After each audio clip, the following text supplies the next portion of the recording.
하나님 말씀은 창세기 15장입니다. 15장 1절에서 8절까지 같이 한번 읽겠습니다. 이후에 여호와의 말씀이 환상 중에 아브라함에게 임하여 이르시되 아브라함아 두려워하지 말라. 나는 내 방패여 너의 지극히 큰 상급이니라. 아브라함이 이르되 주 여호와여 무엇을 내게 주시려 하나이까. 나는 자식이 없사오니 나의 상속자는 이 다메섹 사람 엘리에셀이니이다. 아브라함이 또 이르되 주께서 내게 씨를 주지 아니하셨으니 내 집에서 길린 자가 내 상속자가 될 것이니이다. 여호와의 말씀이 그에게 임하여 이르시되 그 사람이 내 상속자가 아니라 내 몸에서 날 자가 내 상속자가 되리라 하시고 그를 끌고 밖으로 나가 이르시되 하늘을 우러러 무뼈를 칠 수 있나 보라. 또 그에게 이르시되 내 자손이 이와 같으리라. 아브라함이 여호와를 믿으니 여호와께서 이를 그의 의로 여기시고 또 그에게 이르시되 나는 이 땅을 내게 주어 소유를 삼게 하려고 너를 갈대인의 우르에서 이끌어낸 여호와니라. 그가 이르되 주 여호와여 내가 이 땅을 무소유로 받을 것이 무엇으로 알리까. 아멘. 자, 우리가 이어서 창세기를 말씀을 보고 있습니다. 자, 지난주 14장에서는 아브라함의 믿음이 굉장히 빛이 났죠. 조카 롯이 북부 연합군에 끌려갔을 때 아브라함이 지체하지 않고 달려가서 롯을 구출해 왔습니다. 또 롯을 구출해 온 뒤에 소돔 사람들과 그 빼앗아 온 재물을 거절을 했습니다. 소돔 왕이 재물을 주겠다는 걸 거절했어요. 하나님의 명예를 위해서. 또 멜기세덱에게 11조 예물을 드렸습니다. 그리고 자기와 수고한 함께 전쟁을 치렀던 마므레, 아스넬, 에스골, 아넬 이 세 사람에게 분깃을 주었어요. 그런데 15장에 오면서 아브라함은 큰 문제에 봉착을 하고 있습니다. 하나님이 아브라함에게 말씀했습니다. 아브라함아 두려워하지 말라. 하나님이 아브라함에게 두려워하지 말라는 것은 지금 아브라함은 두려워하고 있다는 거죠. 어떤 문제 때문에? 걱정, 근심 속에 두려워하고 있다는 겁니다. 왜 아브라함이 두려워하고 있느냐? 그것은 15장 1절에 보니까 이후에 그래서 이후에 이 사건이 있은 후에 그런 뜻이죠. 이 사건은 뭐예요? 14장의 사건입니다. 전쟁에서 아브라함이 승리하고 돌아왔어요. 승리하고 돌아온 아브라함이 두려워하고 있습니다. 왜 두려워하고 있느냐? 그것은 적군이 보복을 할까봐 두려워하고 있는 거예요. 아브라함이 전쟁을 치렀는데 전쟁을 치른 그 대상이 북부 연합군이라 그랬습니다. 북쪽의 연합군. 자, 우리나라 6.25 전쟁이 일어날 때 축이 된 나라가 네 나라예요. 북한, 소련, 중공, 폴란드. 이 네 나라가 주축이 돼서 6.25 남침을 전쟁을 일으키게 됩니다. 이 네 개 나라 연합군이 강대국이 연합을 했으니까 군사력이 엄청나게 강하죠. 아브라함과 전쟁을 치른 나라도 역시 마찬가지. 아브라함과 전쟁을 치른 네 나라도 북부 연합군, 아주 강대국 네 나라가 연합을 해서 싸움을 싸우게 됐어요. 아브라함은 개인적으로 사병 318명. 그러니까 네 나라 연합군과 개인이 집에서 기르던 사병 318명과 전쟁을 치렀단 말이죠. 그러니까 이건 전면전이 될 수가 없어요. 네 나라 연합군은 숫자도 많고 강력하고 아브라함의 군대는 숫자도 적고 약하고 전면전을 치르면 아브라함 군대가 몰살을 당하죠. 지금 치킨 게임이라 그러잖아요. 마지막 죽을 때까지 싸우는 걸 치킨 게임이라 그러는데 옛날 전쟁은 전부 치킨 게임이에요. 예. 상대방 군사가 다 죽을 때까지 싸우는 거예요. 그러면 첫째, 숫자가 많은 나라가 유리하죠. 아브라함의 군대는 318명밖에 안 되는데, 그게 전면전이 아니라 기습 작전을 폈단 말이에요. 게릴라전을. 그리고 롯과 소돔 사람이 끌려가는, 포로로 끌려가는 그 중간만 아브라함이 공격을 한 거예요. 그래서 그 부분만 구출해가지고 되돌아오게 된 겁니다. 그러면 북부 연합군은 수없이 많은, 행렬이 길은데 수없이 많은 군대인데 나중에 파악이 될 거 아니에요. 야, 롯이 어디 갔어? 소돔 사람 어디 갔어? 누가 와서 빼앗아 갔어? 아브라함입니다. 그러면 북부 연합군이 만약에 아브라함을 공격한다면 아브라함과 그의 가족과 그의 군대는 몰살할 수밖에 없는 거죠. 이길 수가 없어요. 그래서 그거를 지금 두려워하고 있는 겁니다. 예. 자, 그런데 여기서 한 가지 의문이 생겨요. 무슨 의문이 생기는가 하면은 창세기 13장에서 아브라함이 애굽에 갔을 때 행동과 14장에서 행동이 다르다 이 말입니다. 어떻게 다르냐면은 가나안 땅에 기근이 들어서 애굽으로 갔을 때 아브라함이 생명의 위협을 느꼈잖아요. 왜? 자기 아내 때문에. 아내가 너무 미인이에요. 그런데 옛날에는 여자가 예쁘면 그 남편을 죽이고 여자를 힘 있는 자가 빼앗아 갔단 말이죠. 그리고 애굽 땅에 갔을 때에 사레가 자기 아내라는 것이 드러나면 남편인 아브라함을 애굽 사람이 죽이고 사레를 빼앗아 갈 것이다. 이렇게 염려가 됐어요. 그래서 애굽에 가까이 갔을 때 아브라함이 제안을 했어요. 당신 나하고 부부라고 하지 말고 내 아내라고 하지 말고 내 여동생이라고 하자. 합의 이혼을 했어요. 왜? 아브라함이 죽을까 봐. 사례가 그렇게 하라 그랬어요. 한심한 남편이지만 그렇게 하라 그랬어요. 그래서 애굽에 들어갔더니 역시 예측은 맞았습니다. 애굽 사람들이 사례의 미모에 반해서 이 여자가 누구냐 그랬어요. 아브라함과 함께 왔으니까. 그리고 아브라함이 내 아내요 그러지 않고 내 여동생입니다. 그래서 내 여동생. 잘 됐다. 그러면 이 사례를 바로의 후궁으로 데리고 가버렸습니다. 그런데 창세기 14장에서는 조카 롯이 포로로 끌려갔는데 아브라함은 지체하지 않고 물불을 가지지 않고 군사를 거느리고 포로로 끌려가는 아브라함에게 달려가서 아브라함을 구출해 왔단 말이죠. 이게 지금 뭐가 잘못됐어요. 아내는 아내 때문에 자기가 죽을까봐 합의 이혼하자고 하고 아내가 아니라고 하자고 하고 이런 비겁한 행동을 하고 조카 롯이 포로로 끌려갔을 때는 물불을 가리지 않고 가서 조카를 롯을 구출해 왔단 말이죠. 요즘에도 이런 사람이 있어요. 예. 아내한테는 잘 안 하면서 이 조카는 시댁 쪽 사람 아니에요. 시댁한테는 아주 열심히 하는 그런 남자들이 있어요. 밖에서는 잘하면서 자기 아내한테는 잘 안 하는 남자들이 있어요. 이게 지금 아브라함이 그런 사람이거든. 지금 보여지는 모습이. 자기 아내는 아내가 아니라고 자기가 죽을까봐 아내라고 하지 말자고 합의 이혼을 하자고 아내는 끌려가든지 말든지 그냥 팽개쳐버리는 그런 모습을 보이고 조카는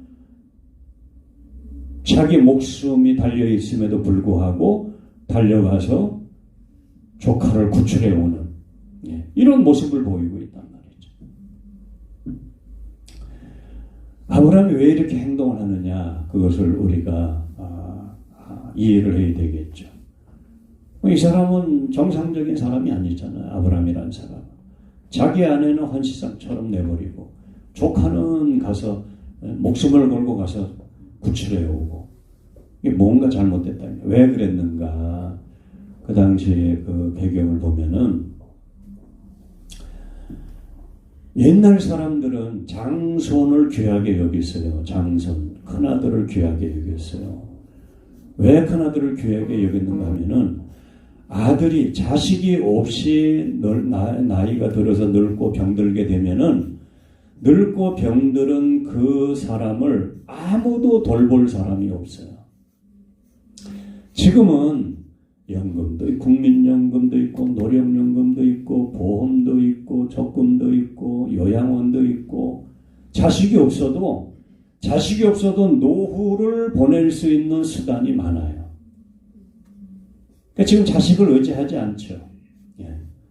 노후를 준비해서 노후를 편안하게 보내는 그런 분들이 많이 있어요. 그런데 옛날에는 그런 게 없었단 말이죠. 보험이나 연금이나 적금이나 요양원이나 이런 게 없어요. 그냥 늙으면 당연히 자식이 늙고 병들은 부모를 복양을 했어요. 노후를 책임을 졌다 이 말이죠. 그런데 아브라함에게는 자식이 없잖아요. 자식이 없어. 자식이 없는데 자식 대신에 유일한 혈육이 롯이란 조카예요. 그러니까 조카 롯이 포로로 끌려갔다는 이야기를 들었을 때에 아브라함은 무슨 생각을 한 거예요? 야, 노후가 이거 불안정하게 됐다. 아브라함의 노후를 책임져 줄 수 있는 사람은 롯이란 사람이에요. 롯 조카 하나밖에 없어요. 이 세상에서. 그러니까 자기의 노후를 보장받기 위해서는 조카 롯을 반드시 찾아와야 되는 거예요. 그러니까 물불을 가리지 않고 적은 숫자의 군대를 데리고 맹추격을 해서 결국 롯을 구출을 해가지고 돌아오게 된 겁니다. 아셨죠? 믿습니까? 안 믿어도 괜찮아요. 근데 왜 그렇게 행동을 했냐 이 말이에요. 롯이란 사람이 자기 아내는 뭐 죽든지 말든지 그냥 내 헌시장처럼 내버리고, 조카 롯이 포로로 끌려가서 죽게 됐다 그러니까 그냥 물불을 가리지 않고 달려가서 조카 롯을 기어이 구출해가지고 왔단 말이죠. 예. 그 배경은 그런 이유가 있을 것이다. 그렇게 추정을 해보는 겁니다. 근데 거의 맞을 거예요. 예. 자, 그래서 조카 롯은 구출해 왔는데 그 다음에 문제가 생겼어요. 무슨 문제? 적군이 보복을 할 수 있다는. 만약에 보복을 한다면 아브라함은 이제 생존 자체가 불가능한 거예요. 적군이 보복을 하러 그 대군, 연합군이 쳐내려온다면 아브라함은 살 수 있는 방법이 없어요. 그러니까 얼마나 두려웠겠습니까? 네. 그래서 두려워하는 이 아브라함에게 하나님이 두려워하지 말라 그런 겁니다. 자, 1절을 보겠습니다. 아브라함아, 두려워하지 말라. 나는 너의 방패여 큰 상급이다 그랬어요. 하나님이 아브라함에게 방패가 되어준다는 방패. 방패는 적으로부터 날아오는 활이나 창이나 칼로부터 자신의 몸을 보호할 수 있는 전쟁 무기죠. 무기, 방어 무기. 하나님은 하나님의 백성들의 방패가 되어주시고 하나님의 자녀들의 방패가 되어주심을 믿습니다. 예. 내가 너를 지켜줄 테니까 두려워하지 말라는 거예요. 내가 적군으로부터 네가 두려워하는 그 두려움의 대상을 적군을 내가 막아줄 테니까 너 두려워하지 마라. 하나님은 하나님의 백성들에 대하여 방패가 되어주시는 거. 방패. 여러분, 우리가 예수를 믿고 교회 생활하고 교회를 다니므로 하나님이 우리의 마음과 생각과 몸을 지켜주신단 말이죠. 만약에 우리가 예수님을 떠나고 교회를 떠나 세상으로 가버리면 세상은 수많은 칼과 창이 화살이 날아오게 돼 있어요. 예. 사단이 쏘는 칼, 사단이 쏘는 화살, 사단이 쏘는 창에 찔리고, 예? 칼에 찔리고 창에 찔리고 생각도 마음도 몸도 만신창이가 될 수가 있어요.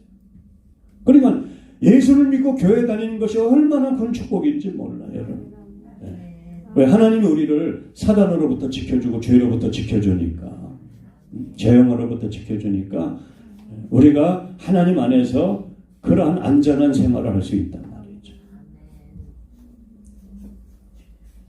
우리 자녀들도 마찬가지예요. 여러분 자녀들 교회 다님으로 여러분이 보호를 받는단 말이에요. 아니 세상에 여러분들이 노출이 되어 보세요.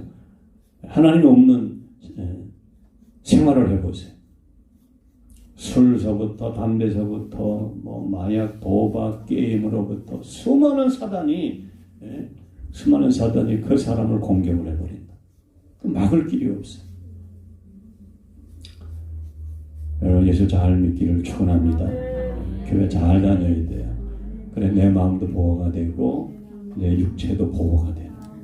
안 그러면 사단이 우리를 사람을 황폐화시켜버린다.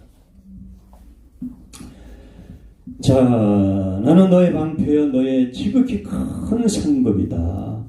지극히 큰 상급이란 말은 하나님 자신, 하나님 존재 자체가 우리에게 하나님을 믿는 자에게는 그 자체가 상이라는 거예요. 네. 우리는 무엇을 주어야지만, 무엇을 받아야지만 그걸 상으로 생각하지만 하나님 존재 자체가 우리에겐 상이다. 네. 자녀들에게도 마찬가지. 자녀는 부모 자체가, 부모가 있는 것이, 부모가 계신 것이 그게 상 아닙니까? 그게 축복이고.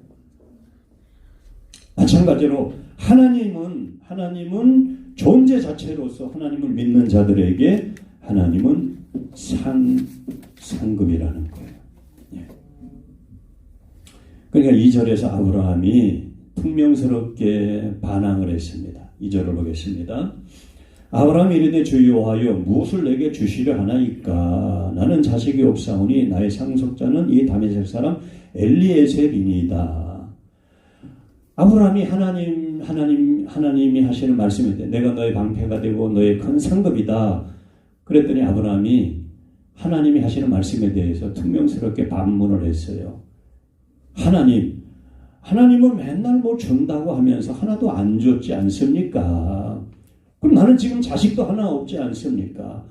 하나님은 자식을 준다고 맨날 약속만 했지. 나는 지금 자식이 없잖아요. 그러니까 나의 상속자는 나의 유산을 받을 상속자는 다메섹에서 데리고 온 엘리에셀입니다. 아브라함이 하나님의 말씀을 거절을 해버렸어요. 하나님 이제 안 믿어요. 하나님은 맨날 준다고만 약속하고 주지도 않고 없잖아요. 나 지금 아무것도 없잖아요. 자식 하나 없잖아요. 그러니까 하나님이 자식을 안 주니까 나는 엘리에셀 다메섹에서 데리고 온 하란에서 가나안 중간으로 내려오다 보면 중간에 다메섹이라는 도시가 있어요. 다메섹에서 데리고 온 하인 엘리에셀. 이 엘리에셀을 나의 상속자로 삼겠습니다. 네. 아브라함이 재산이 많잖아요. 그럼 누구한테 줘야 되는데 자식이 없는 사람은 누군가 한 사람을 지정해서 주게 돼 있어요. 그런데 누구를 주냐면은 인척 중에 가장 가까운 사람이에요. 그러면 롯을 줘야 되거든. 롯을. 근데 왜 하나님이 아브라함은 롯을 상속자로 삼지 않고 조카인데 아들하고 비슷하잖아요. 그런데 롯을 상속자로 삼지 않고 하인을 상속자로 삼았다. 하인을 상속자로.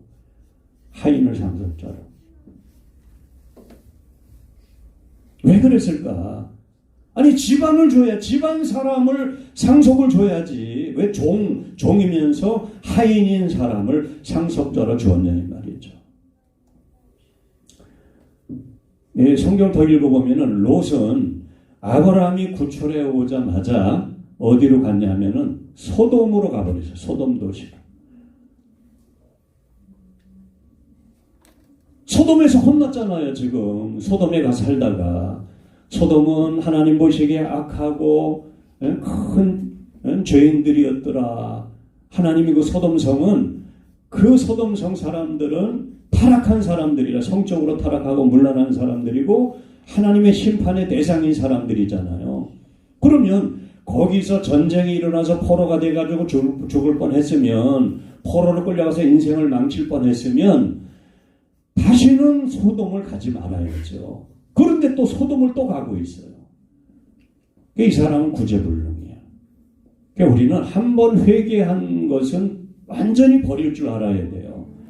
아멘? 근데 또 가잖아. 또 가니까 어떻게 돼? 나중에 유황불로 심판을 받을 때 다 망해버리는 거예요. 롯의 삶이 완전히 망해버리는 거예요. 그러니까 포로로 구출해서 데리고 온 롯은 소돔으로 다시 가버렸어요. 그래서 롯을 후계자로 삼을 수가 없는 거예요. 상속자로 삼을 수가 없어.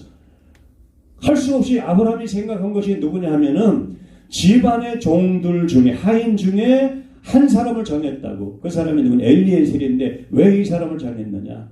제일 충성된 사람이기 때문에. 나중에 보면 아브라함이 이삭의 신부를 구하기 위해서 보내잖아요. 이 엘리에셀을. 그러니까 제일 신임을 받는 종이에요. 제일 신임을 받는 종. 아브라함이 엘리에셀을 후계자로, 상속자로 삼겠다고 그랬습니다. 이유는 3절이죠. 왜 내가 하인 중에 한 사람을 내 자식 대신 대를 이을 사람으로 상속자로 삼겠냐 했느냐 하는 이유. 3절. 아브라함이 또 이르되 주께서 내게 씨를 주시 아니하셨으니, 하나님이 아브라함에게 약속만 했지 씨를 주지 않았으니까, 자식을 주지 않았으니까 내 집에서 빌린 자, 종이에요.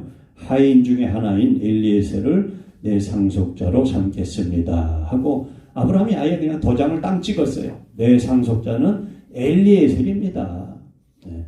이거는 하나님께 책임이 있습니다. 하나님 약속만 하고 주지 않았으니까 하나님에게 문제가 있습니다 하고 반문을 한 겁니다. 반문. 4절.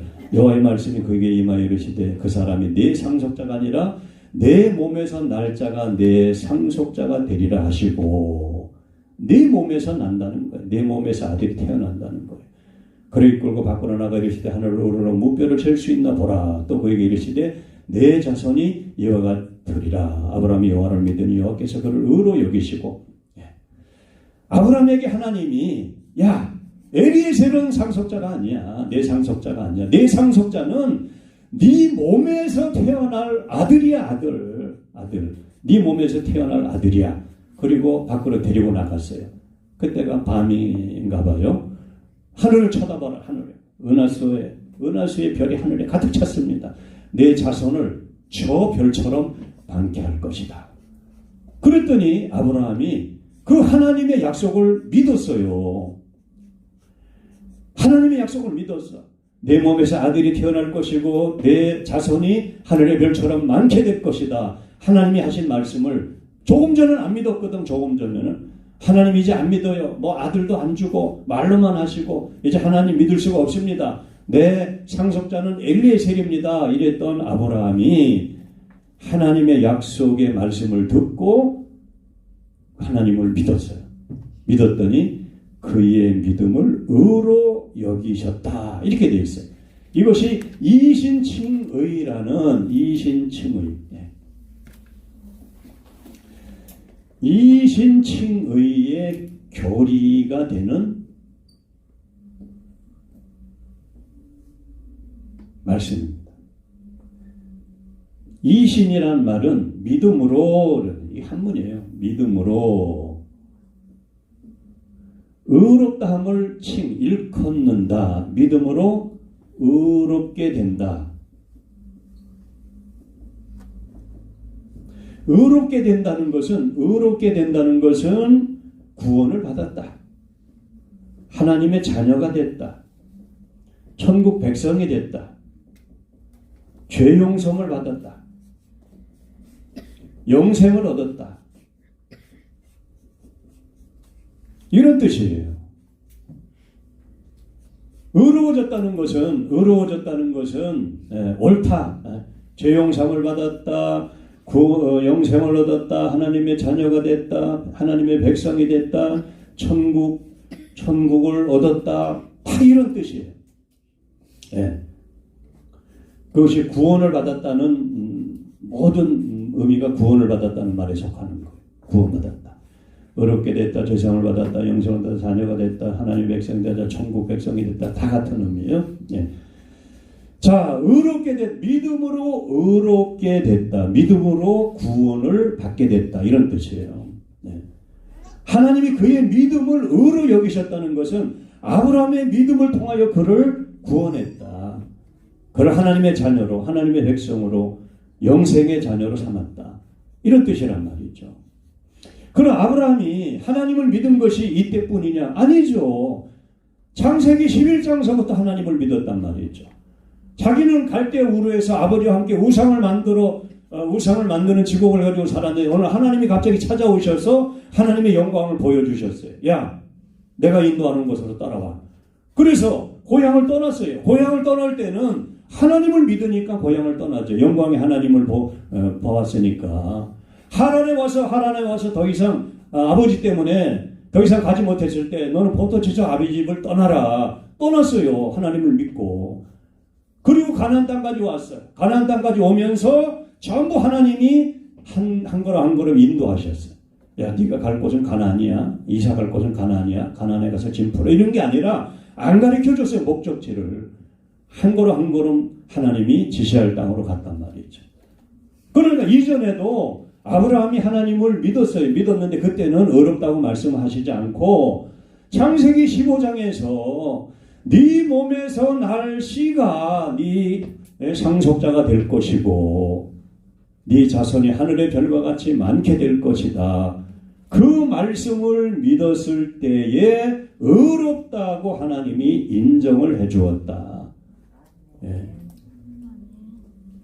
그럼 그 전에 믿었을 때는 왜 의롭다고 말씀을 안 했는가? 제가 이런 해석을 봤어요. 책을 읽다가 하나님이 아브라함을 부르시고 인도하시는 과정 속에서 모든 그 하나님이 행하신 일들이 아브라함 밖에서 외부 전쟁을 치러서 이긴 것이나 고향을 떠난 것이나 모든 그 하나님의 말씀을 따라서 믿음으로 따랐던 것들이 다 외부에서 이루어진 사건들이었고 15장에서 이 하나님의 말씀은 아브라함의 몸 안에서 이루어진 사건이다. 그렇게 구분을 하는 걸 보았습니다. 내 씨를 내 몸에서 날 자라야 내 씨가 되리라.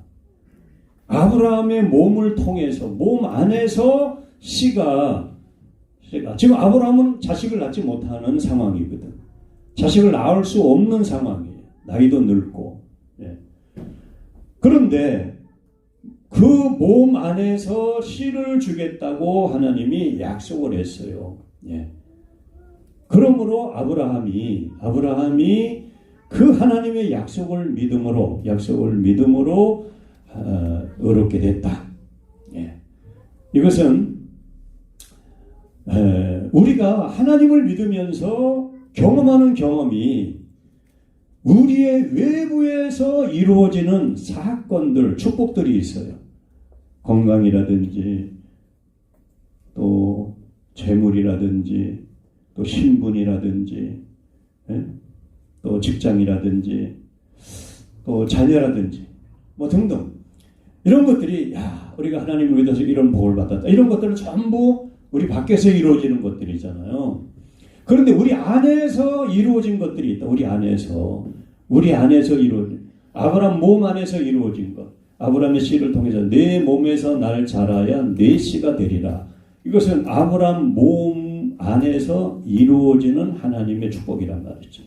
그리고 하나님은 우리의 외부에서 몸 밖에서 이루어지는 축복도 귀한 축복이지만 우리 안에서 이루어진 축복을 하나님이 더 귀하게 여기신다는 거예요. 아멘. 예. 그리고 우리 몸 안에서 우리가 거듭났죠. 하나님의 성령의 은혜로 성령을 거듭났어. 거듭나서 우리가 하나님의 자녀가 됐단 말이죠. 몸 안에서 이루어진 사건을 하나님은 더 귀하게 여기고 하나님은 더 축복되게 여긴다. 예. 그래서 우리는 하나님의 축복을 생각할 때 자꾸 몸 밖에서 이루어진 것만 이것을 큰 것으로, 이것을 대단한 것으로 여길 수가 있단 말이죠.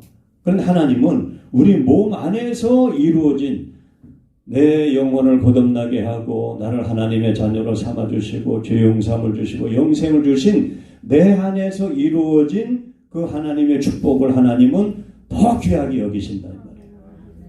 그래서 아브라함이 몸 안에서 이루어진 사건을 하나님의 약속을 믿었을 때 의롭다 믿음으로 의롭게 되었다. 이렇게 하나님이 아브라함을 축복했다는 거예요. 예. 자, 우리가 타종교와 기독교의 구분은 타종교는 의롭게 되는 것을 전부 선행으로 요구합니다. 선행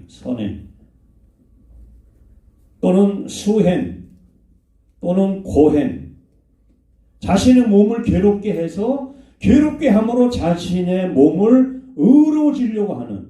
그래서 라마 불교라는 그 불교를 보면은 몇백 킬로 전서부터 3배 몇 걸음 걸어가고 또 절하고 몇 걸음 걸어가고 절하고 이거를 수백 킬로를 그렇게 간다잖아요. 자기 몸을 고통을 주어가지고 의롭게 되려고 하는. 그거 될 수가 없다. 또 수행도 돌을 아무리 많이 닦아도 의로워질 수 없다. 선행도 아니 착한 일 많이 하면 사람이 의로워지는 거 아닙니까? 아니라는 거예요. 왜 아니냐?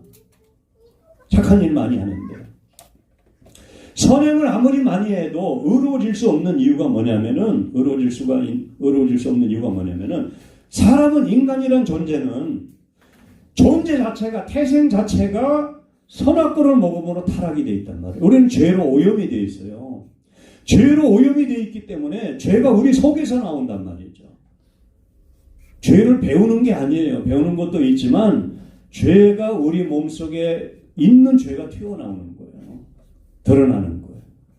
싫어도 하고 미워도 하고 원수도 맺고 싸우기도 하고 욕도 하고 이 우리 속에 죄가 들어있기 때문에 그게 죄가 밖으로 나온단 말이죠. 그러니까 사람이란 존재는 죄 자체로 이미 존재 자체가 오염이 되어 있고 타락이 되어 있어요. 네. 그러니까 죄로 오염이 되고 타락이 된 사람이 죄로 오염이 되고 타락이 된 사람이 선행을 한다 하더라도 그 선행은 의로움이 될 수가 없다. 왜? 존재 자체가 타락이 되어 있기 때문에. 아멘? 예. 그래서 이사야 선지자는 우리의 의는 다 더러운 옷과 같아서 그랬어요. 왜 더러운 옷과 같으냐? 사람이 착한 일을 하는데 예수를 믿지 않고 하나님 믿지 않고 선행을 하는 것은 죄의 몸으로 죄를 가지고 있는 상태에서 선행을 하기 때문에 그 선행은 의의가 될 수가 없다. 자, 대도 조세영이가 신창원. 그럼 남의 물건을 훔쳐서 다른 사람을 도와준다. 그게 의의가 될 수가 있는가? 의의가 될 수가 없는 거예요. 예. 마찬가지로 죄가 있는 사람이 죄인이 선행을 한다 하더라도 그 선행은 의의가 될 수가 없다. 왜? 이미 그 사람은 죄인이기 때문에. 예. 그래서 선행이나 수행이나 고행으로는 의로워질 수가 없다. 믿음으로 하나님이 예수님을 통해서 십자가의 구원의 은혜를 믿음으로 복음을 믿음으로 우리는 의롭게 되는 겁니다. 할렐루야. 예. 자, 그래서 아브라함의 믿음을 의로 여기셨다 그랬습니다. 자, 여기서 아브라함을 통해서 한 가지 더 우리가 배울 수 있는 게 뭐냐면은 자, 조금 전에는 아브라함이 불신앙으로 가득 찼잖아요. 불만으로 가득 찼잖아. 하나님은 약속만 하고 맨날 부도만 내고 약속도 안 지키고 주지도 않고 아들 준다고 그러고 아들도 안 주고. 그러니까 하나님에 대해서 이제 낙심이 되고 실망이 됐어. 하나님에 대해서 신앙에 대해서 회의가, 믿음에 대해서 회의가 들었다고. 그런데 하나님이 아브라함을 불러서 다시 약속을 했어요. 네 몸에서 네 몸에서 날짜가 네 시가 될 것이고 네 후손이 하늘의 별과 같이 많을 것이다. 그랬더니 아브라함이 그 하나님의 약속을 믿었어요. 이게 뭐냐면은 우리는 항상 믿음으로 살질 못해요. 불신앙에 우리가 빠질 수가 있어요. 불신앙. 불순종.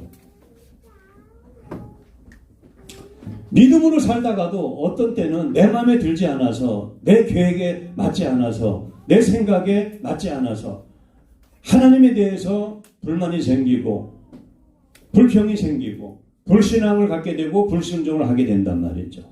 그것이 15장 1절에서 3절 그 사이의 모습이에요.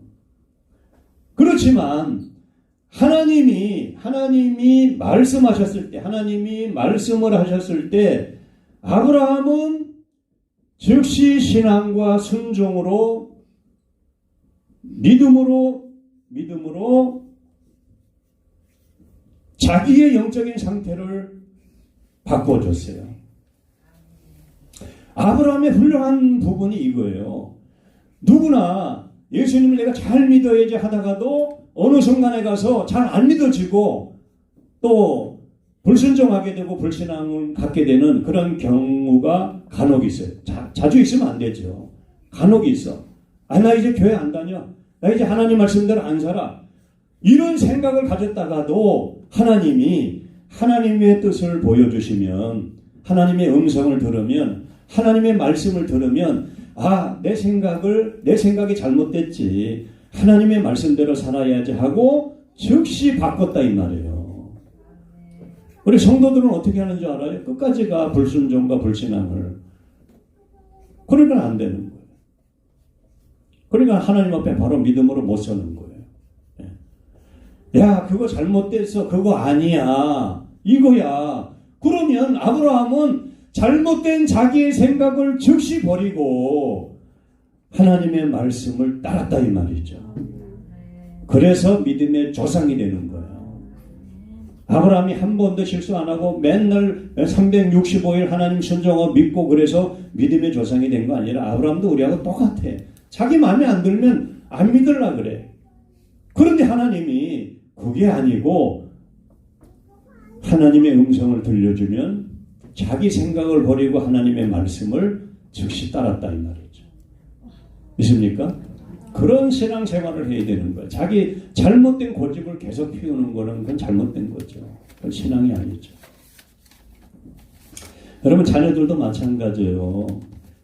부모님 잘못된 부모님이 내가 잘못된 것에 대해서 부모님이 바른 걸 가르쳐주면 내 잘못된 걸 다 버리고 부모님의 옳은 의견을 받아들여야지. 그래 내가 성장이 있고 발전이 있죠. 계속 잘못된 걸 고집피우면 어떡하냐. 더 잘못되죠. 네. 자, 오늘 여기까지 기도하겠습니다. 하나님 아버지 감사합니다. 아브라함은 전쟁에서 승리를 한 뒤에 두려움 때문에 사로잡혀 있었지만 하나님이 방패가 되어주시고 하나님의 상급이 되어주신다고 약속을 하였습니다. 우리의 삶 속에 두려워하고 염려하고 걱정하는 모든 것들을 다 내려놓게 하시고 하나님의 방패되심을 믿고 감사하고 담대하게 생활할 수 있도록 도와주옵소서. 또 아브라함은 자기의 잘못된 생각이 하나님 말씀에 비추어 그것이 잘못된다는 것을 깨달았을 때 즉시 내려놓고 하나님을 의지하고 말씀을 의지하고 하나님을 믿고 의롭다함을 얻었습니다. 오늘 우리도 우리의 잘못된 태도와 습관을 하나님의 말씀을 비추어 잘못된 부분들이 있다면 말씀으로 즉시 돌아올 수 있는 은혜를 허락해 주옵소서. 하나님의 축복은 밖에서 이루어진 것도 있고 안에서 이루어진 것도 있지만 우리가 우리 안에서 이루어진 그 하나님의 축복의 사건들을 귀하게 여기고 나를 거듭나게 하고 하나님의 자녀로 삼아주시고 죄 용서함을 주시고 영생을 주신 천국을 주신 그 하나님의 은혜를 늘 귀하게 여기고 감사할 수 있는 우리 성도들이 되기를 원합니다. 예수님의 이름으로 기도합니다. 아멘.